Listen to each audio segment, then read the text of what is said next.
Cote Carrillo y junto a mi compañera Jania Guadalupe García Soria les presentaremos nuestro proyecto que lleva como título Segmentación de perfiles clínicos en pacientes diabéticos mediante la minería de datos. Como se puede observar en la pantalla, la presentación está organizada en 8 bloques secuenciales. Comenzamos con la introducción, donde establecemos el problema clínico y la brecha que justifica el proyecto. Luego presentamos nuestros objetivos, el general y los 4 específicos que guiaron cada fase del trabajo. El tercer bloque es el marco teórico. Explicamos el paradigma KDD, el mapeo taxonómico CIE9, la reducción dimensional con PSA, el algoritmo K-means y los 2 niveles de validación. En el cuarto bloque revisamos el estado de arte a través de 10 trabajos publicados entre 2021 y 2025. Después describimos nuestra metodología de implementación y sus entregables concretos. Luego presentamos los experimentos y los resultados de las fases ya ejecutadas. Y por último, cerramos con la conclusión y las referencias bibliográficas. Bueno, la diabetes mellitus es una de las enfermedades crónicas con mayor prevalencia y costo hospitalario a nivel mundial. Sin embargo, en la práctica clínica y en la literatura científica computacional, los pacientes diabéticos son tratados con frecuencia como si constituyeran una sola y uniforme categoría. Esto ignora una realidad médica fundamental. 2 personas con el mismo diagnóstico de diabetes pueden presentar perfiles completamente distintos en comorbilidades, regímenes farmacológicos, intensidad de atención hospitalaria y respuesta clínica. El concepto de medicina de precisión nos exige ir más allá del promedio poblacional. Exige identificar subgrupos latentes con características propias. El dataset que utilizamos fue recolectado de 130 hospitales de los Estados Unidos entre 1999 y 2008 y comprende 101.766 registros de hospitalización con 51 variables, diagnósticos primarios, secundarios y terciarios codificados en CIE9, 23 fármacos antidiabéticos con sus cambios de dosis, resultados de HbA1c y métricas de esfuerzo clínico. Esta diversidad hace del dataset un candidato idóneo para descubrir fenotipos clínicos latentes. Pero ahora, ¿por qué este descubrimiento no se ha hecho aún? Aquí entramos con el problema ignorado. El problema central puede resumirse en una paradoja. Todos los estudios publicados sobre el dataset de la UCI de los 130 hospitales analizan los 101.766 registros como si los pacientes fueran clínicamente equivalentes. Se aplican algoritmos de clasificación o predicción sobre la población en bloque, sin preguntar primero si esa población tiene una estructura interna heterogénea. Vamos a presentar un ejemplo. Un paciente con insuficiencia renal que usa insulina de forma interna tiene una dinámica completamente distinta a uno con un diagnóstico circulatorio que solo usa metformina oral. Mezclar ambos en el mismo modelo va a producir estadísticos que no presentan fielmente ningún subgrupo real. El conocimiento resultante va a ser superficial y va a ser engañoso. Nuestra propuesta entonces es distinta en el enfoque. Aplicamos KDD formal, cuyo objetivo no es predecir, sino descubrir la estructura latente de la población. Mediante PSA vamos a comprimir el espacio de las variables eliminando el ruido y las correlaciones redundantes. Mediante el K-means identificamos fenotipos clínicos con perfiles propios y finalmente confirmamos que esos grupos son estadísticamente significativos con pruebas de Cruz-Wallis y Chi-cuadrado. Después vamos con los objetivos. Nuestro objetivo general es descubrir y perfilar los fenotipos clínicos latentes presentes en los 101.766 registros del dataset UCI mediante la reducción dimensional con PSA y segmentación con K-means, validando la significancia estadística de los grupos obtenidos con pruebas no paramétricas. Este objetivo se descompone en 4 objetivos específicos. Primero, preprocesar los registros aplicando el mapeo taxonómico CIE9 en 17 categorías funcionales y la codificación ordinal de los 23 fármacos antidiabéticos. Segundo, reducir la dimensionalidad con PSA reteniendo al menos el 85% de la variancia acumulada. Tercero, segmentar la población en fenotipos clínicos con K-means, seleccionando el valor óptimo de K mediante 3 métricas: inercia, silhouette y Davis-Bouillet. Cuarto, valida la significancia estadística de los fenotipos de Cruz-Wallis para variables continuas y el chi cuadrado para las variables categóricas bajo alfa de 0.05. Para comprender cómo alcanzamos estos objetivos, revisamos el marco teórico que sustenta cada decisión. Entonces iniciamos con el paradigma KDD, el descubrimiento de conocimiento en bases de datos, KDD por sus siglas en inglés. En este marco metodológico va a estructurar nuestro proyecto, va a definir una secuencia verificable y reproducible de etapas que transformarán los datos crudos en conocimiento accionable. La razón por la que lo ocupamos es el valor de este proyecto no va a residir en los 101.766 registros. El valor va a surgir de cada transformación que le apliquemos, desde limpiarlos, reducirlos, agruparlos y validarlos estadísticamente. Como se puede ver en la pantalla, primero partimos del dataset de la USC, pasamos por la limpieza y el mapeo CIE9, después la reducción con PCA, la segmentación con K-means y vamos a cerrar con la validación clínica. Cada etapa produce un entregable verificable. Primero, una matriz limpia, un espacio PCA, etiquetas de fenotipo y las tablas inferenciales. Después de aquí vamos a ir con la primera gran decisión técnica que va a ser nuestro mapeo con CIE9. Una de las decisiones más importantes y más subestimadas en la literatura es el tratamiento de los campos diagnósticos. Las columnas diagnóstico 1, diagnóstico 2 y diagnóstico 3 del dataset contienen más de 700 códigos distintos de la Clasificación Internacional de Enfermedades en su 9ª revisión. Si utilizáramos esos códigos directamente como variantes mínimas del mismo diagnóstico como 250 y 250.02, subtipos de diabetes sin complicaciones, serían tratadas como dimensiones completamente independientes. Pacientes clínicamente similares quedarían separados por diferencias de codificación sin relevancia médica. La solución que adoptamos, siguiendo el esquema publicado por James et al. En 2009, consiste en colapsar los más de 700 códigos en exactamente 17 categorías funcionales, definidas por rangos numéricos. Por ejemplo, del 390 al 459, más del 785 corresponde al circulatorio. El código 250 con cualquier decimal corresponde a diabetes. Del 140 al 239 con neoplasias. El resultado son variables categóricas densas de K-means, que K-means puede procesar de manera significativa. Entonces pasamos al PCA. El análisis de componentes principales igual a PCA es el segundo pilar técnico que vamos a ocupar aquí. Y aquí es importante ser muy preciso con los números. Nuestro dataset contiene 51 variables, pero tras el preprocesamiento y la aplicación del one-hot encoding sobre las variables nominales multicategorías, la codificación ordinal de los fármacos y la estandarización de las variables continuas, el espacio geométrico que ingresa a PCA tiene 220 columnas concurrentes. Aplicar K-means directamente sobre ese espacio introduciría lo que en la literatura se conoce como la maldición de la dimensionalidad.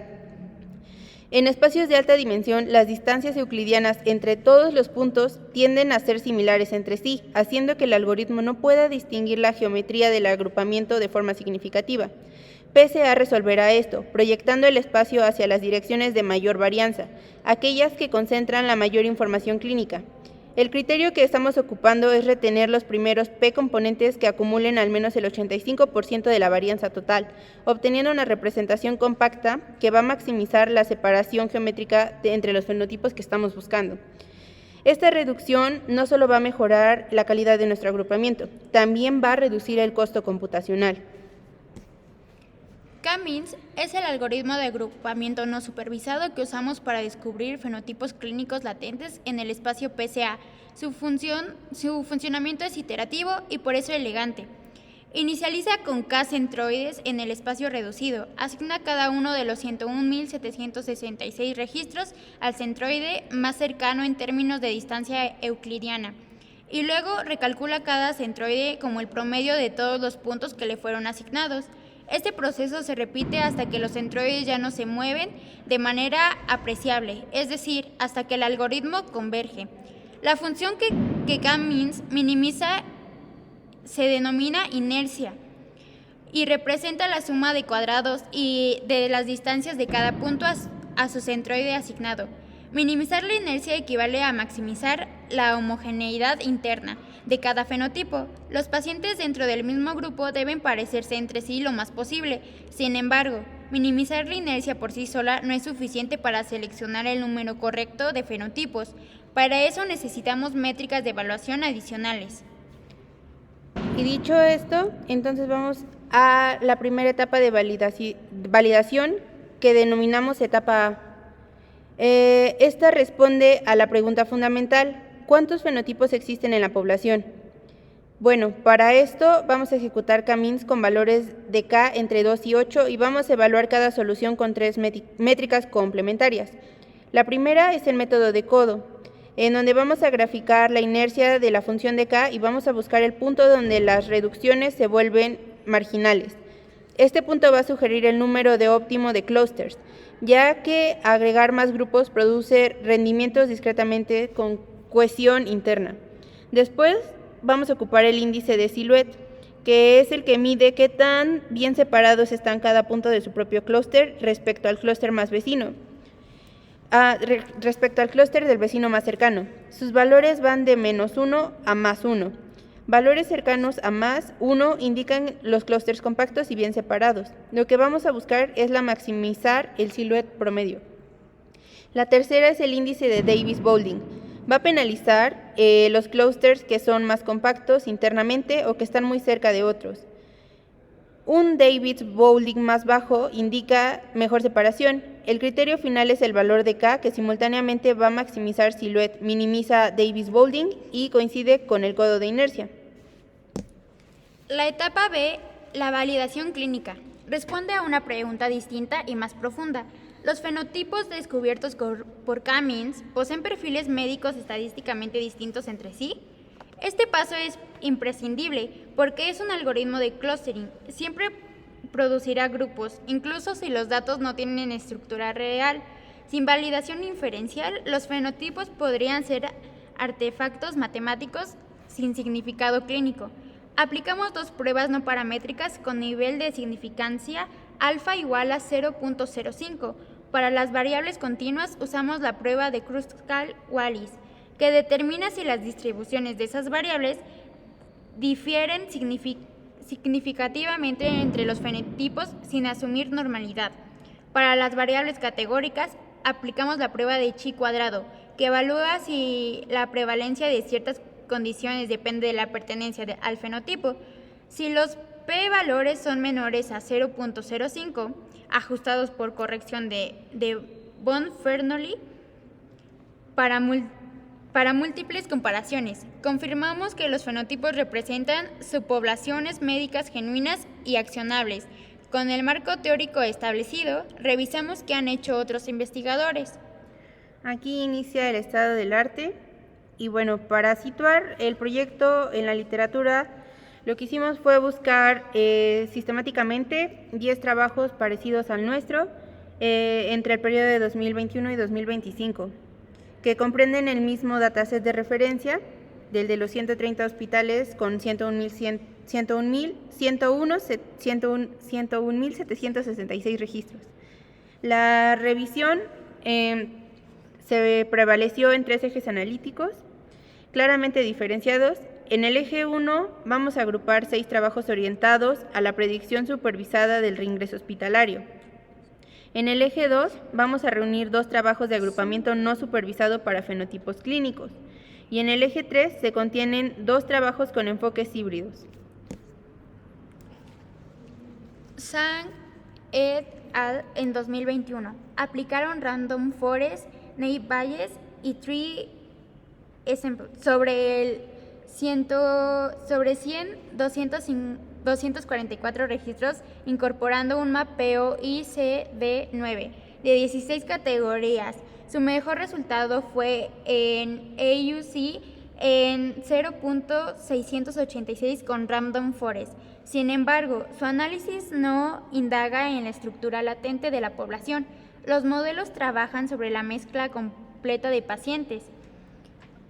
Al-Ars y Aldam en 2021 propusieron el método CBRF, que usa K-means como herramienta de muestreo balanceado. Antes de aplicar Random Forest, obtuvieron un actuary del 93.92%, con una reducción del 50% en tiempo de cómputo. Lo importante de señalar aquí es que K-means usa únicamente como mecanismo de muestreo, no como herramienta de descubrimiento de fenotipos. No se aplica PCA, no hay validación estadística de los grupos. Veamos los siguientes dos trabajos. Tenemos a Farahojahi, que el único trabajo en toda nuestra revisión fue este aplicó PCA al dataset de USCI, combinando PCA con 10, 15 y 20 componentes, con clasificadores DNN, Random Forest y XGBoost, obteniendo el mejor accuracy de 86.88 con DNN y 20 componentes. Esto confirma que la reducción de dimensión mejora el rendimiento incluso en las tareas supervisadas sobre los datasets. La limitación crítica es que el PCA de este autor está orientado a maximizar la discriminación supervisada, no al descubrimiento de fenotipos. No hay K-means, no hay análisis de subgrupos. Lu y Uding en 2022 propusieron un modelo de stacking con Random Forest, XGBoost y CatBoost, complementando con explicabilidad mediante LIM. Obtuvieron un AUC de 0.7736, identificando los ingresos previos como predictor clave. Su aportación es la explicabilidad a nivel de paciente individual, pero la perspectiva sigue siendo la del modelo global. No hay segmentación ni validación de subgrupos. Los dos trabajos más recientes del eje 1 señalan de manera independiente los límites del enfoque supervisado sobre este dataset. Al-Bahi en 2025 entrenó 4 modelos con explicación SHAP sobre los 2.766 registros y reportó a AUC de 0.96 con Random Forest bajo validación temporal, el resultado más alto registrado en la literatura. Sin embargo, el análisis SHAP se aplica sobre la población completa mezclada. Un AUC alto no aplica que el modelo entiende a los distintos subtipos. Puede funcionar bien en promedio, pero falla sistemáticamente en subgrupos específicos. Louis en 2024 llegó a una conclusión que consideramos especialmente relevante. Después de comparar múltiples modelos supervisados, observaron que el desempeño tiene un techo predictivo de AUC entre 0.630 y 0.667 y explícitamente señalan la necesidad de nuevas perspectivas analíticas. Nuestra propuesta descriptiva es precisamente esa nueva perspectiva. En lugar de predecir, mejor preguntamos ¿quiénes son los subgrupos? Entonces pasamos al eje 2 y aquí en el eje 2 se reúnen los únicos 2 trabajos de nuestra revisión que ocupan un enfoque puramente no supervisado para descubrir los subgrupos de pacientes diabéticos.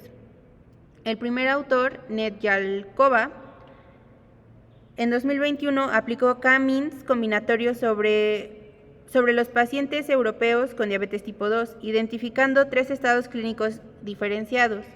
Sin embargo, trabajaba sobre un dataset local de escalas reducidas, sin PCA y sin mapeos CIE9 de referencia internacional.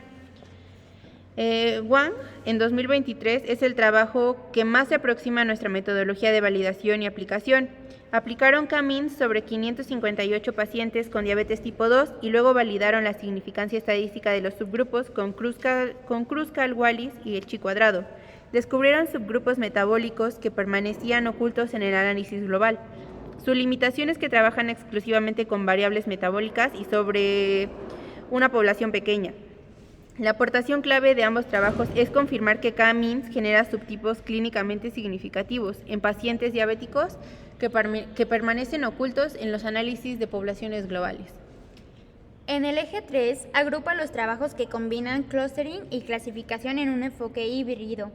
Hassan en 2022 aplicaron K-means con selección de K por índice Silhouette sobre el dataset diabetes en la etapa temprana, obteniendo K igual a 3. Luego entrenaron Random Forest, SVM y MLP sobre esos grupos, alcanzando un actuary del 99.57%. Esto confirma empíricamente que el clustering previo puede mejorar drásticamente el rendimiento clasificador. Sin embargo, trabajan sobre solo 520 instancias de un dataset diferente al UCA 130H, sin mapeo CIE9 y sin validación estadística de los fenotipos. MACBO de 2023 es el antecedente más directo de nuestro proyecto. Aplicaron PSA seguido de K-means sobre el dataset UCA de 130 hospitales con los 101.766 registros completados. Sin embargo, su uso de K-means opera a nivel de atributos para agrupación de variables, no de pacientes para descubrimiento de fenotipos. No hay marco KDD formal y no hay validación inferencial. Para ver con claridad el posicionamiento, revisemos la tabla comparativa. La primera parte de la tabla comparativa consolida los 6 trabajos en el eje 1 y el trabajo de Hassan et al. Del eje 3. Las columnas claves son si el trabajo aplica K-means, si aplica PSA, si usa el dataset de la USC y si aplica el mapeo ICD9 o CIE9 y cuál es la métrica principal reportada. Del análisis emergen 2 patrones claros. Primero, los trabajos que aplican el dataset de la UCI. Complemento, no usa ni K-means ni PSA orientado a descubrimiento. Segundo, el único trabajo que aplica PSA es Farahojali, pero lo orienta a clasificación supervisada, no a fenotipos. Otro hallazgo importante es la dispersión de las métricas reportadas. El AUC varía entre 0.68 y 0.96, dependiendo del trabajo y del protocolo de validación. Esta variabilidad refleja la ausencia de los estándares de evaluación descriptiva en la literatura sobre el dataset. La segunda parte incluye los trabajos de los ejes 2 y 3 y nuestro propio proyecto. La segunda parte de la tabla incluye los trabajos de Nedjakova, Wan et al., MACBO, Liu y nuestro propio proyecto. La fila correspondiente a nuestro trabajo es la única en la tabla, que tiene 4 casillas marcadas afirmativamente en las columnas K-means, PSA, Dataset, UCI, 130H y mapeo ICD9, OMS completo. Esto es la esencia del argumento de originalidad. No afirmamos que cada componente sea inédito. Por separado, K-means sobre diabetes existe, PSA sobre UCI existe, mapeo CIE9 existe. Lo que no existe en la literatura revisada es la combinación de los 4 componentes en un pipeline KDD formal con validación estadística inferencial de los fenotipos. Wan et al. Validan con Cruz, Cal, Wallis y Chi cuadrado sobre 558 pacientes. Nosotros escalamos esa validación a 101.766 registros con 51 variables heterogéneas. Este posicionamiento nos lleva directamente al análisis de brechas. Bueno, en esta parte el análisis de brechas es el argumento que va a justificar la existencia de nuestro proyecto. La brecha que identificamos no solo es la técnica, sino la conceptual. 8 de cada 10 trabajos revisados analizan los 101.766 registros como si todos los pacientes diabéticos fueran clínicamente equivalentes. Ningún estudio examina la estructura interna de la población antes de aplicar las técnicas. Esto no se va a resolver agregando solamente más variables o más algoritmos al mismo enfoque. La fuente del sesgo siempre va a ser el interior, la homogeneización previa de una población que es realmente heterogénea. Un modelo de Random Forest entrenado sobre la mezcla aprende del promedio de los fenotipos, no de las características de cada uno. La brecha descriptiva que llenamos puede formarse con una sola pregunta que ningún estudio sobre la USC de los 130 hospitales ha respondido. ¿Cuántos fenotipos clínicamente distintos existen en la población y cuáles son sus perfiles farmacológicos y diagnósticos propios? Esta es exactamente la pregunta que la minería de datos está diseñada para responder y es el fundamento de la medicina de la precisión, conocer la estructura del problema antes de actuar sobre esto. Después de esto vamos a presentar nuestra metodología. Nuestro pipeline de implementación sigue el paradigma KDD de manera estricta y está organizando en 3 fases secuenciales, cada una con entregables verificables. Partimos de la carga y limpieza del dataset, que elimina registros no representativos y reemplaza valores faltantes.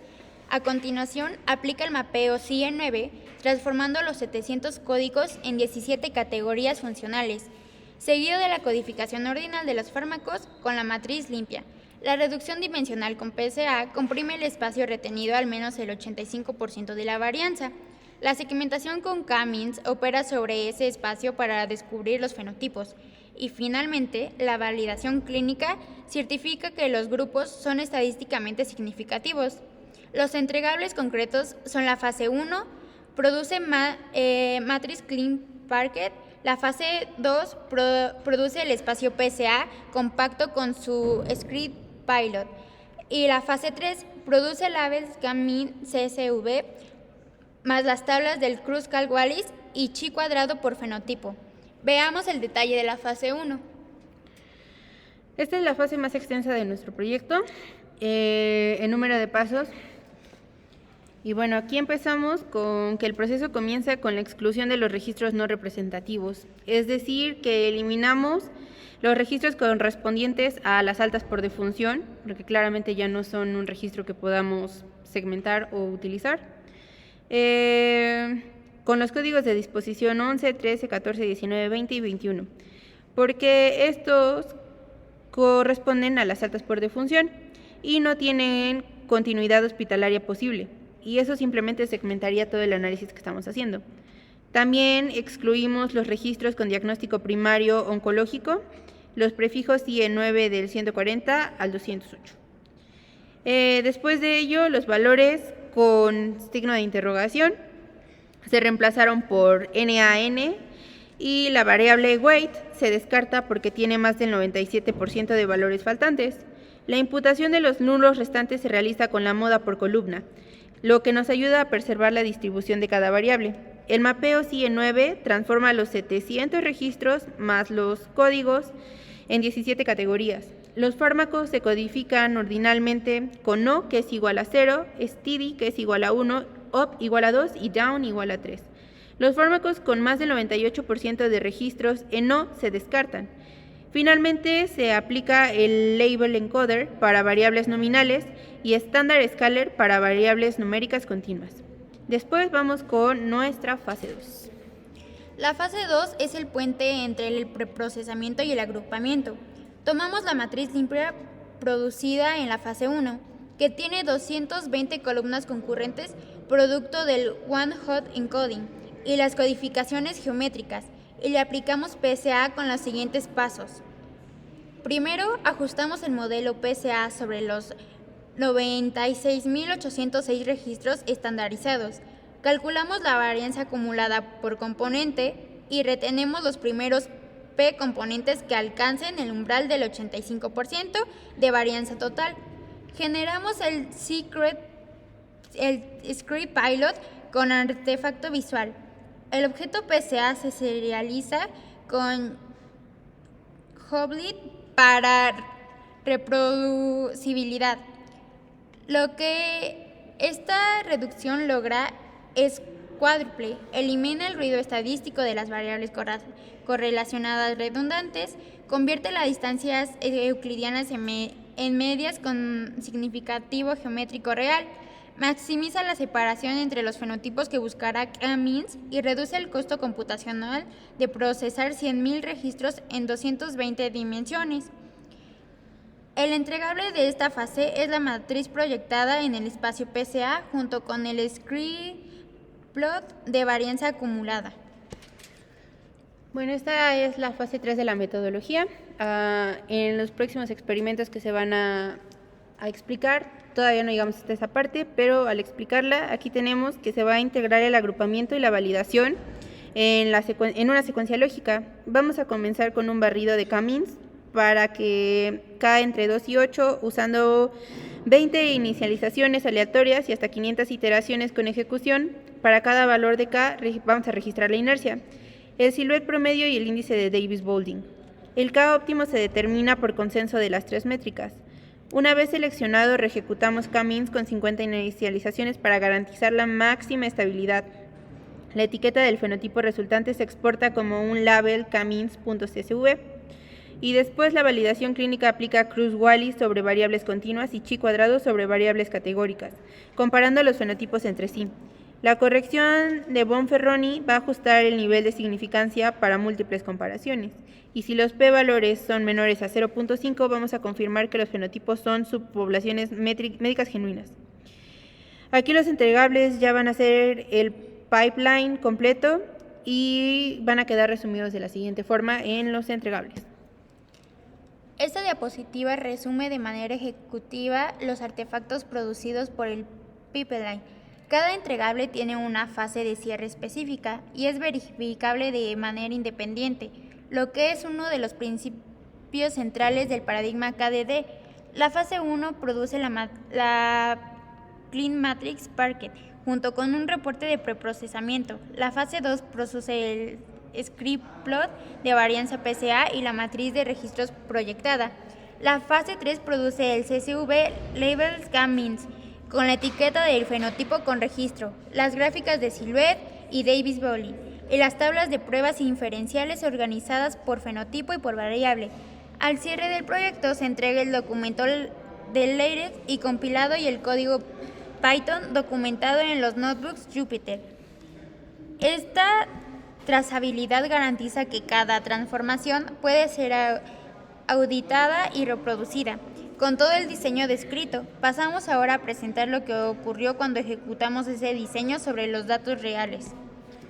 Aquí empezamos con los resultados de los primeros experimentos e iniciamos en la fase 1.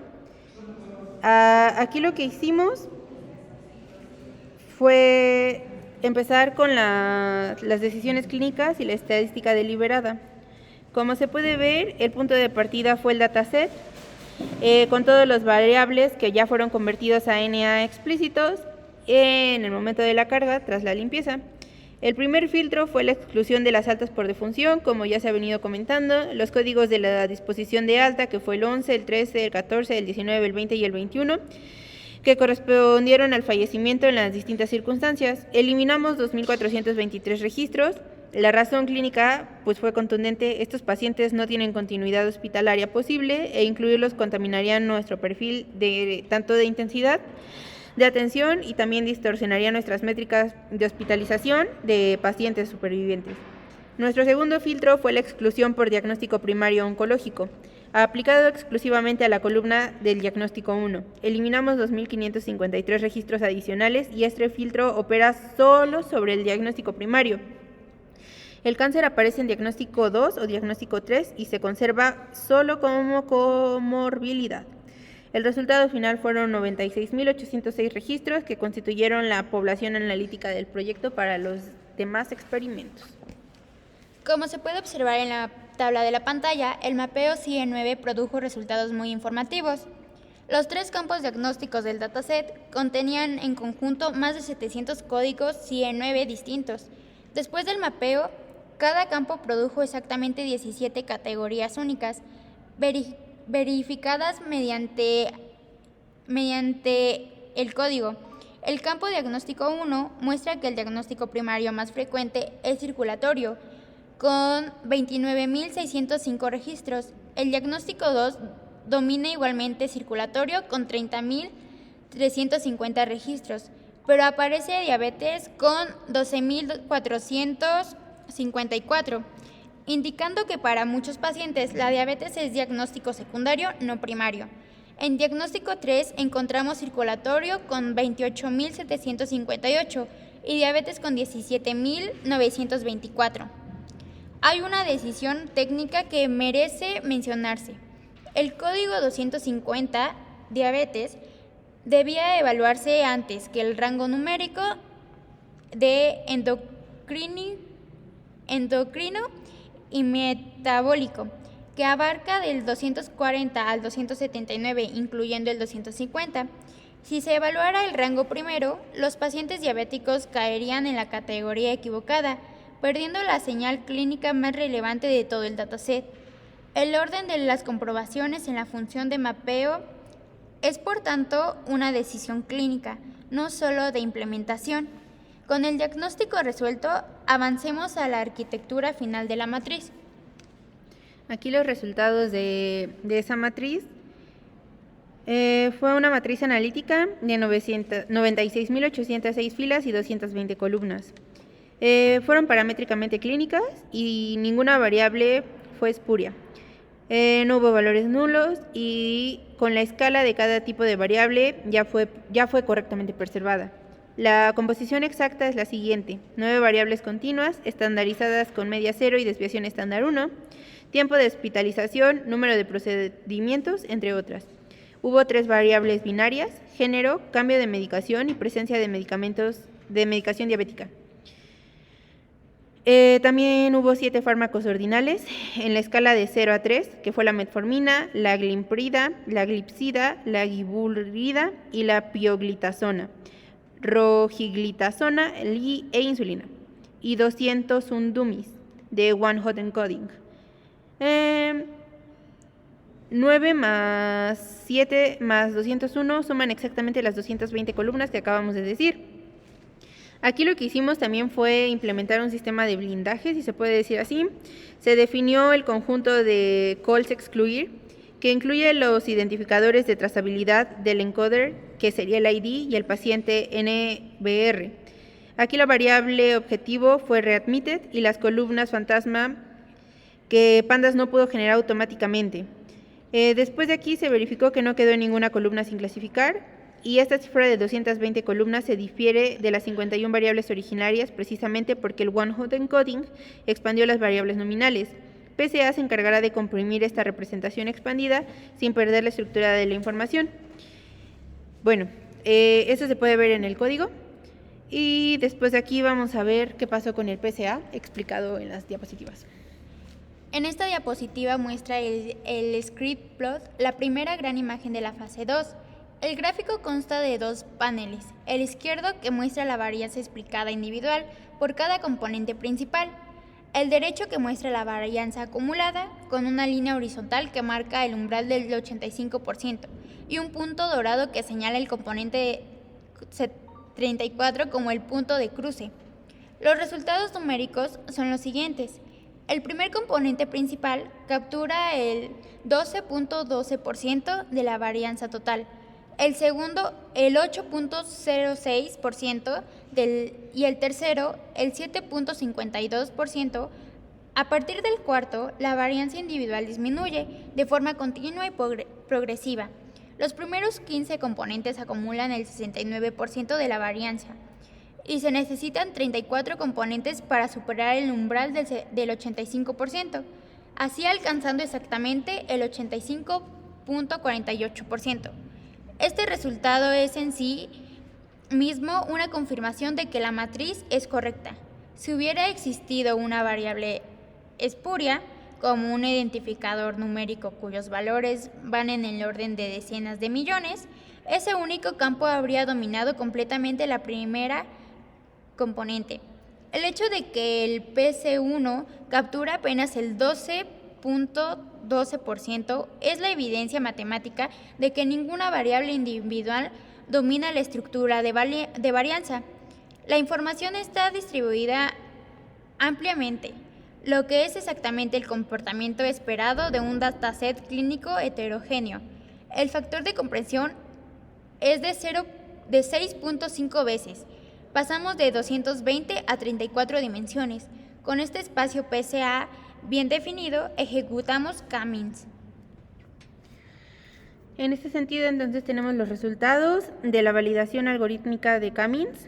En esta diapositiva se va a presentar la figura de validación algorítmica con los 3 paneles correspondientes a las 3 métricas que usamos para la selección del número óptimo de fenotipos o clusters. El panel izquierdo muestra la curva del codo. Los valores de la inercia registrada fueron 1.364.846 para K igual a 2, 1.294.036 para K igual a 3, hasta llegar a 1.068.333 para K igual a 8.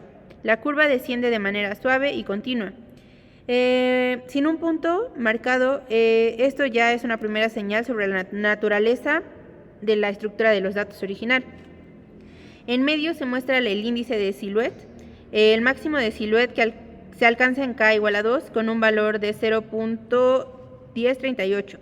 El panel dibuja las líneas de referencia 0.25 como el umbral aceptable y 0.50 como el umbral satisfactorio. Todos los valores del barrido se van a encontrar por debajo de 0.25. Y en la última figura del lado derecho, aquí tenemos el índice de Davis-Boulding, que el mínimo se alcanza con K igual a 8, con dB de 2.139 y todos los valores están por encima del umbral de calidad de 1.5. Bueno, aquí se puede ver algo muy evidente. Silhouette maximiza en K igual a 2, mientras Davis-Boulding minimiza en K igual a 8. Esto no es un defecto en el código, sino que es el registro y el reflejo de la estructura de los datos que teníamos. Los resultados, aquí lo que tenemos en el hallazgo del continuo metabólico, lo que podemos ver es que nuestra hipótesis inicial en la primera presentación del proyecto postulaba que el Silhouette óptimo sería mayor a 0.30.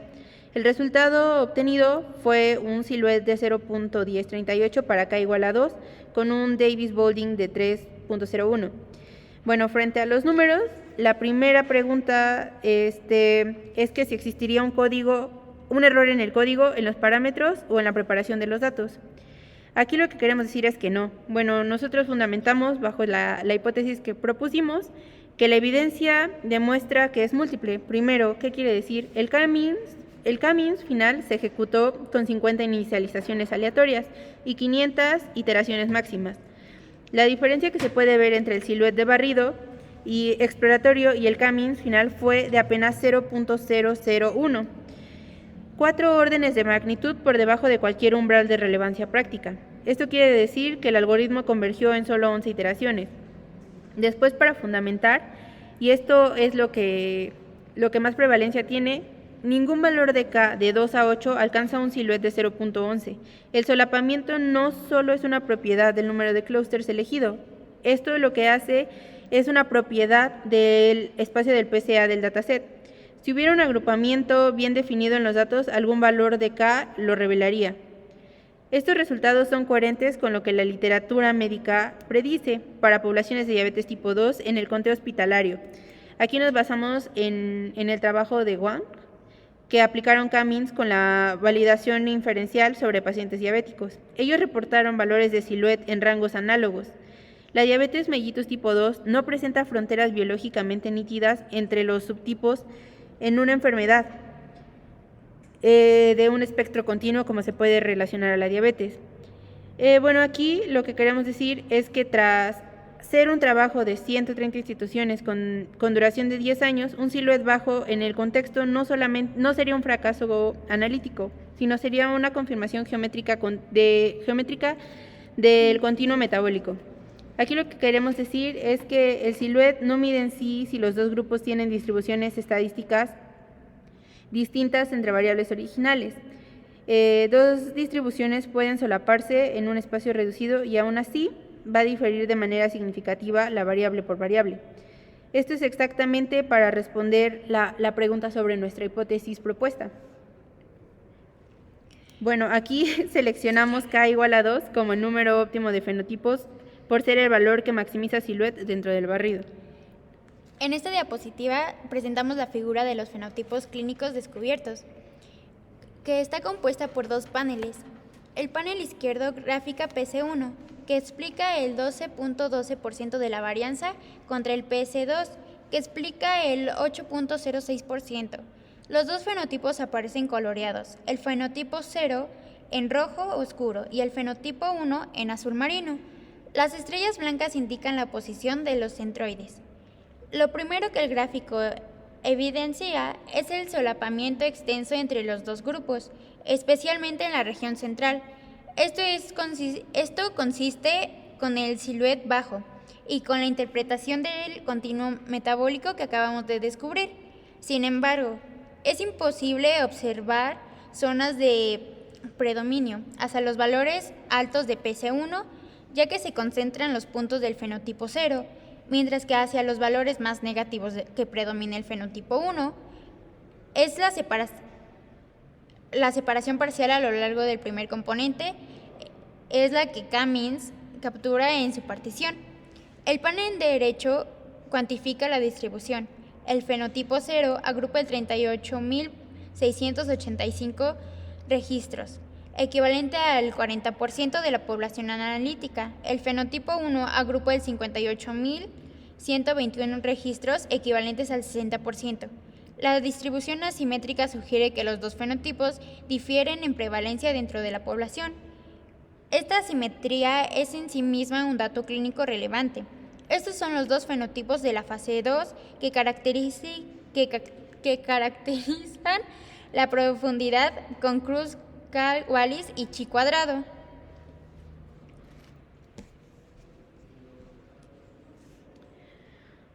Bueno, aquí tenemos el resumen de los resultados de los experimentos de la fase 1 y la fase 2.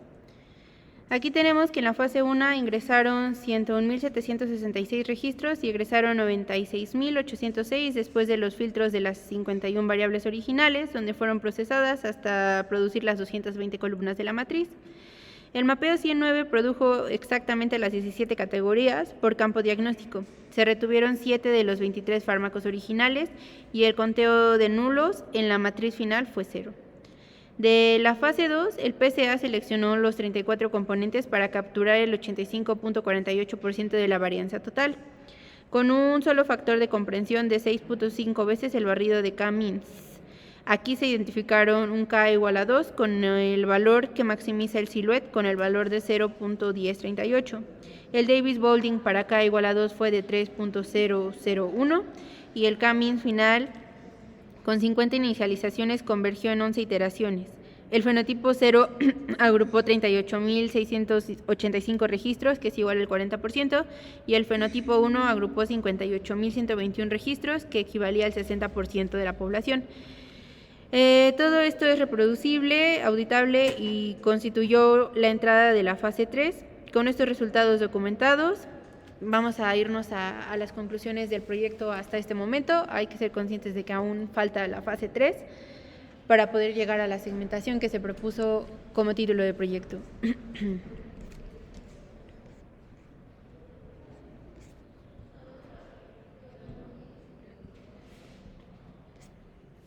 Bueno, como conclusión tenemos que este proyecto aborda una brecha que la literatura sobre el dataset UCI de 130 hospitales ha ignorado sistemáticamente: la heterogeneidad clínica latente de los pacientes diabéticos hospitalizados. La literatura trata de los 101.766 registros como una población homogénea. Nosotros preguntamos cuántos subgrupos clínicamente distintos existen dentro de esa población y cuáles son sus perfiles médicos propios. Nuestras 3 contribuciones técnicas centrales son las siguientes. Primero, el primer Pipedine KDD completo sobre el UCI 130H que conecta la limpieza, mapeo CIE9 en 17 categorías, PSA orientado a clustering y K-means en una arquitectura formal y reproducible. En segundo lugar, es el uso del PSA orientado específicamente a la cohesión interfenotipo, no a la discriminación supervisada. La reducción se diseña para maximizar la separación geométrica entre grupos, no para mejorar la exactitud de un clasificador. Como tercero, es la validación inferencial de fenotipos a escala. Adoptamos el protocolo de Wang de Kruskal-Wallis y chi cuadrado y lo escalamos de 558 a 101.766 registros con 51 variables heterogéneas. El resultado esperado son fenotipos clínicos farmacológicos con perfiles estadísticamente significativos, que estos constituyen a la base concreta para estudios de medicina de precisión en poblaciones diabéticas hospitalizadas, Muchas gracias por su atención. Y como última parte, tenemos nuestras referencias bibliográficas. Y eso sería todo. Muchas gracias.